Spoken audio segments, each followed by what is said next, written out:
Mom's voice is calm, but her words cut like glass. You know your sister can't handle more disappointment. Her eyes hold the same warning they always do.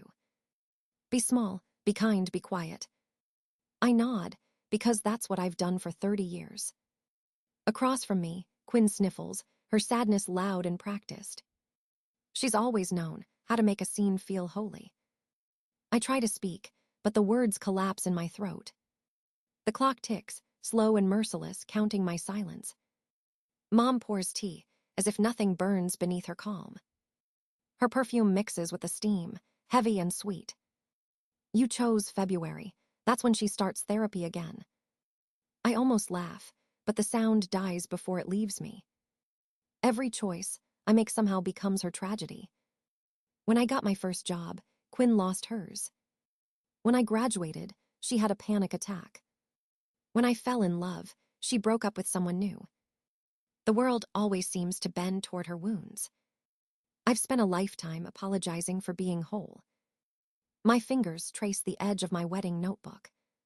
Pages filled with dreams that suddenly feel dangerous. The air in the room grows tighter with every breath. Mom reaches out, touches my hand and sighs. You're stronger than she is. That means you can wait. Strong has always been their word for silent, for invisible, for obedient. I look at the engagement ring again, small spark of rebellion. Nam chose it because it reminded him of calm seas. Now it feels like an anchor holding me still. Quinn dabs her eyes, voice soft but loaded. I just need time to heal. Why can't you understand? Because I've always understood. Because I've built my life around your storms. But I don't say it, not yet. Mom rises, collects the teacups, ends the debate. Just think about it, Lan. Think of your sister. The final phrase lands like a chain across my chest. Think of her, always her. The walls seem to whisper it too, lined with proof. Photos of Quinn shining at every milestone. Her smile framed in gold, mine cropped out of sight. I see myself in the smallest frames, half smiles, half shadows. Mom once said I looked better in the background. Maybe she believed it, maybe I did too. The clock strikes 3, loud and certain. Each chime shakes something loose inside me. 30 years of nodding, shrinking, waiting. I feel it all rise like smoke in my lungs. Mom sits again, folds her hands neatly. So you'll postpone then? Her tone already assumes the answer. I open my mouth, but my voice trembles. I'll think about it. The lie tastes bitter, but familiar. Mom smiles, relieved. Quinn exhales, as if peace were restored. But deep down, I know something has shifted. A crack forms in the foundation of my obedience. The clock ticks on, steady, indifferent, unstoppable. And for the first time, I wonder if I can be too. Rain taps against the windshield, soft and endless. The road home stretches in front of me, slick with memory.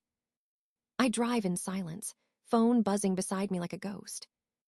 Mom has called 5 times. I don't answer. The clock on the dashboard glows, each minute heavy. My thoughts spin in circles, replaying the same scenes. Graduation day, Mom waving me down mid-speech. Your sister isn't feeling well. We need to go. That night I cried quietly, diploma still in my hand. Another memory surfaces, sharp as broken glass. My first promotion dinner, canceled last minute. Quinn failed her semester, Mom had said, teary and tired. You understand, don't you? I always did. Understanding became my way of surviving. I learned to smile when I wanted to scream. To make myself smaller so others could fit. Headlights blur in the rain, the world melting at the edges. I grip the wheel tighter, knuckles pale. The radio hums a love song I can't stand to hear. It reminds me of joy, and joy feels dangerous.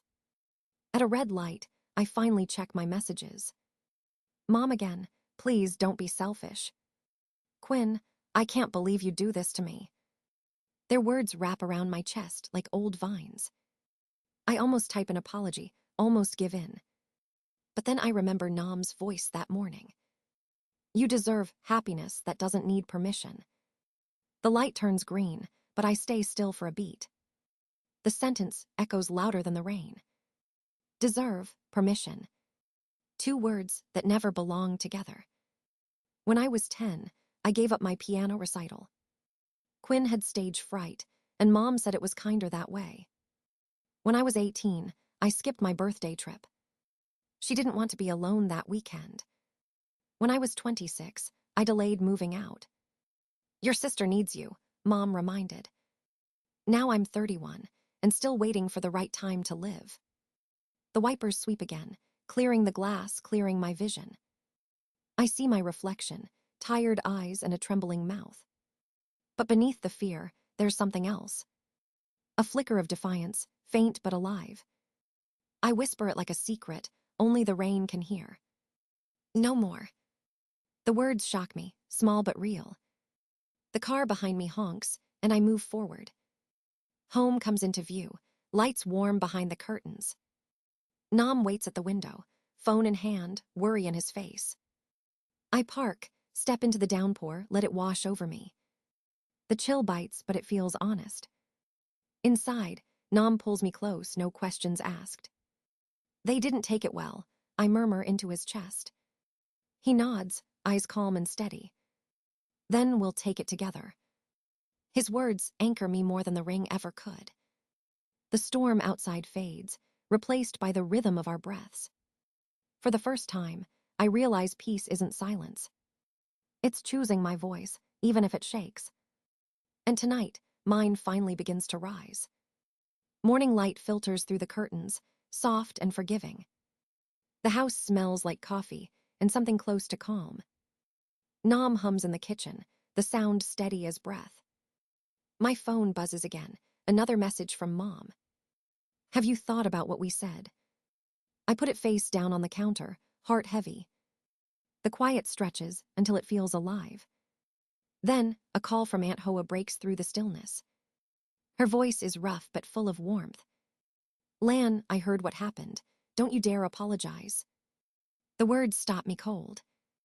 I wasn't going to, I begin, but she laughs softly. You always do. Her truth hits harder than anger ever could. You have spent your life shrinking for peace, she says. But peace built on silence is just another cage. I close my eyes, tears slipping before I can stop them. I don't want to lose them, I whisper. You're not losing them, she says, gentle now. You're just finding yourself. The call ends, but her words stay, echoing in my ribs. Nam sits beside me, slides a small journal across the table. I've been keeping this, he says quietly. Inside, pages filled with neat handwriting and dates. Your first article published. Canceled dinner, Quinn broke up again. Your promotion. Family didn't show, Quinn failed her exam. Line after line, every celebration buried beneath someone else's crisis. I wrote them down, he says, because I needed you to see the pattern. My fingers shake as I turn the pages. Each one feels like proof of something I've always known. The room blurs, tears turning ink into rivers. Nam takes my hand, firm but kind. You keep giving away moments that belong to you. His voice trembles at the edges, but he doesn't look away. You don't owe anyone your light, Lan. For a moment, I can't breathe. The truth feels too heavy and too right. I remember the mirror in Mom's hallway. How I'd always glance at it, never for long. My reflection back then was small, unsure, fading. Now I walk to the bathroom, look again. Same eyes, same face, but something has shifted. The sadness is still there, but it no longer owns me. I see exhaustion, yes, but also strength. The kind that comes from finally stopping the lie. My phone lights up with another message. Vi's name flashes on the screen. Proud of you, it says simply. Don't let them steal your joy. I breathe out, long and unsteady but freer. In the mirror, the girl who always said yes is gone. What's left is a woman learning to choose herself. The rain outside starts again, gentle and familiar. But this time, it sounds different. Not a storm waiting to drown me, but a cleansing. The first drop of something new. The first sound of a life that might finally be mine. The cafe smells like vanilla and rain-soaked pavement. Mom sits across from me, posture perfect, eyes sharp. Quinn dabs at her eyes, a trembling actress mid-performance. "You're being unreasonable," Mom says, stirring her coffee. "All we ask is for you to think of your sister." Her tone is calm, practiced, centuries old. Quinn's lips quiver. "You know how hard this year's been." I stare at the foam on my cup, heart pounding. The walls feel too close, the air too thin. Every sound seems louder, every glance heavier.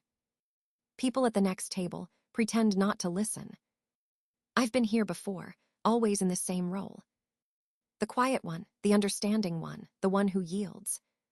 But something in me is done bending. "I have thought about her," I say, voice steady. "For 30 years, that's all I've done." Mom's spoon freezes mid-stir, the rhythm broken. Quinn looks up, confusion flickering behind her tears. "What's that supposed to mean?" "It means," I say slowly, "my life isn't a consolation prize." The sentence hangs between us like a blade. Mom's face hardens, every muscle trained for control. "Lan, don't be dramatic. You're hurting the family." I almost laugh. The irony tastes bitter and sweet. "The family's been hurting me for years," I whisper. Quinn's voice sharpens. "You think you're perfect, don't you?" Her words slice through the air, desperate for attention. "You've always had everything. The grades, the job, the guy." I meet her gaze for the first time without flinching. "I earned those things. I didn't take them from you." She flinches, the tears vanishing faster than they came. Mom's hand grips her cup, knuckles white with disbelief. "Your father would be disappointed," she says coldly. The words land heavy, meant to wound. But this time they don't. "He taught me to stand tall," I reply. And I finally am. The air shifts, quiet but electric. Quinn shakes her head, muttering curses under her breath. Mom's eyes shine with tears she refuses to shed. "You're destroying this family, Lan." "No," I say, pushing back my chair. "I'm saving myself from it." The scrape of wood against tile sounds like thunder. Every eye in the cafe turns as I rise. My heart beats fast, wild, but it's mine. I place money on the table, enough for all 3 drinks. "Come to the wedding if you can celebrate my joy. If not, stay home. I'll still get married." Mom calls my name as I reach the door, voice cracking. Quinn's sobs rise again, echoing behind me. Outside, the rain has stopped. The world smells clean, alive, waiting. Through the window, I see them frozen in place. Mom comforting Quinn, same old picture, same old play. But I'm no longer part of it. Nam waits across the street, hand lifted in silent support. For the first time, I walk toward him without hesitation. Each step lighter than the one before. The door closes behind me with a quiet finality. And just like that, the story rewrites itself. The office hums with quiet efficiency until it doesn't. Quinn's voice cuts through the air, sharp and frantic. "She's my sister. I just want to talk to her." Heads lift, whispers spread like wildfire through glass walls. The security guard approaches, calm but firm. "Ma'am, you can't be here. Please leave." I freeze behind my desk, heart hammering in my ribs. Quinn's mascara streaks down her face, familiar and theatrical. "Lan, how can you let them treat me like this?" Every word drips with guilt, crafted to pull me back. I stand slowly, my palms damp, voice steady. "You need to go home, Quinn." She stares at me as if I've spoken in another language. Mom's text arrives just then, glowing like a warning. "Please fix this. You're tearing the family apart." For a moment, I almost believe her. Then I remember, every time, I stayed small to keep the peace. The guard escorts Quinn out, his footsteps echoing finality. Through the glass doors, I see her pull out her phone. No doubt posting some story about betrayal and heartbreak. The old panic claws at my chest, but it fades quickly. This time, I don't chase after her. Instead, I open my laptop and start to type. Rachel, my coworker, glances over, worried. You okay? She whispers. Yes, I say, surprising myself with how true it sounds. That night, my phone buzzes nonstop. Cousins, aunts, distant relatives all chiming in. How could you do this to your sister? She's just hurt. Be the bigger person. I type one response, simple and clear. I have been the bigger person for 30 years. No more. Then I mute the conversation. Silence blooms, and it feels like peace. Nam finds me on the couch, laptop still open.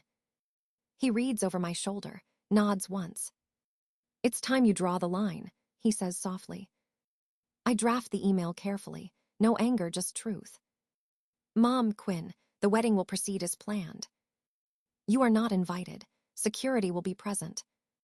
I love you both, but I love myself too. My hand hovers over the send button. Old habits whisper that I should soften the blow. Apologize, make it sound kinder. But kindness built on fear isn't love. It's surrender. I click send. The message flies out like an arrow I can't call back. For a heartbeat, I wait for regret. It doesn't come. Instead, there's a lightness I've never known. The apartment clock chimes 10 times, steady and sure. Nam brings me tea, sets it down gently. You okay? He asks, eyes warm. I look at the reflection in the dark window. The woman staring back isn't broken or ashamed. She's standing taller than she ever has. Yes, I say, voice calm, unshaken. I really am. Outside, the night hums softly, endless and open. And somewhere deep inside, a new rhythm begins. Not the sound of guilt, but the steady heartbeat of freedom. Sunlight spills through the bridal suite window, soft and gold. The dress hangs beside me, simple white, perfectly mine. Aunt Hoa adjusts the last pin in my hair, eyes shining. You look like peace finally found its shape, she says. Her words make my throat tighten, but I manage a smile. On the vanity, my bouquet waits, small roses and my father's watch. The door bursts open, Vi holding her phone, face pale. They're coming, your mom and Quinn, they're at the gate. For a heartbeat, my stomach twists, the old fear knocking again. Then I breathe out, slow and steady. Let them try, I say quietly. Outside, voices rise, dramatic and familiar. Please, I'm her mother, I deserve to be there. Through the window, I see them, dressed like they're on stage. Mom's gown sparkles too much under the morning sun. Quinn wears white, a cruel kind of poetry. The security guard stands firm, calm as stone. Your names aren't on the list, ma'am. I watch them argue, their chaos muted by glass. Aunt Hoa places a hand on my shoulder, gentle but grounding. You don't have to watch this, she says softly. I do, I answer, eyes fixed on the scene below. 3 months ago, that sight would have shattered me. Now it just feels like confirmation. Their words are weapons that no longer cut. Mom pleads again, hand on her heart. I carried you for 9 months, Lan. I whisper to the window, and I've carried you ever since. The guard gestures toward the exit, patient but firm. They leave in a storm of tears and indignation. The silence that follows feels like sunlight breaking through clouds. Nam appears at the door, still in his shirt sleeves. Hey, he says, smile soft. Whatever happens, this is our day. I nod, taking his hands, grounding myself in his calm. Downstairs, the music starts, strings weaving through open air. 80 chairs, filled with people who chose joy with us. No manipulation, no guilt, just love, clean and simple. When the doors open, every sound fades except the melody. Each step feels lighter, each breath easier. Nam waits beneath the archway, eyes full of quiet pride. He reaches for me, steady and sure. I choose you, he says, voice trembling with truth. Your joy, your light, your dreams, I choose us. My reply comes like a promise to myself as well. I choose truth over silence, love over fear, and a life that doesn't shrink to fit anyone else. Applause rises, but I barely hear it. The world narrows to the sound of our hearts. Later, laughter fills the reception like sunlight through glass. Aunt Hoa raises her glass, eyes glistening. To Lan and Nam, she says, proof that courage can look like peace. Outside, the sun sets behind the mountains, soft and forgiving. Nam pulls me close as the first stars appear. Do you know how proud I am of you? He whispers.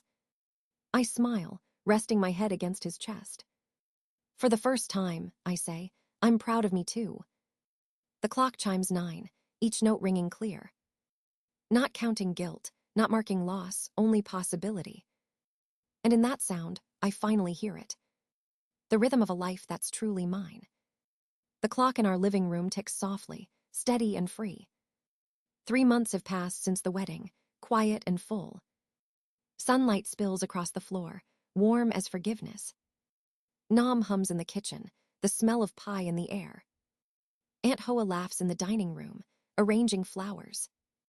Friends fill the house with stories, with laughter that heals. On the wall, our wedding photo stands beside my father's. Both of us smiling, both of us standing tall. Mom sends short messages now, gentle and unsure. I'm learning too, she writes each time. I believe her, maybe for the first time. Quinn lives far away, chasing her own reflection. I wish her peace, but I no longer carry her storms. The clock chimes 5, echoing across the room. I lift my glass, voice clear and steady. To family we choose, and to joy without permission. The room glows with warmth, soft and real. Nam squeezes my hand, eyes shining with quiet pride. In the glass, I see my reflection, whole, unafraid, alive. Healing, I realize, isn't the absence of pain. It's the courage to stay open to light. And this time, I don't dim mine.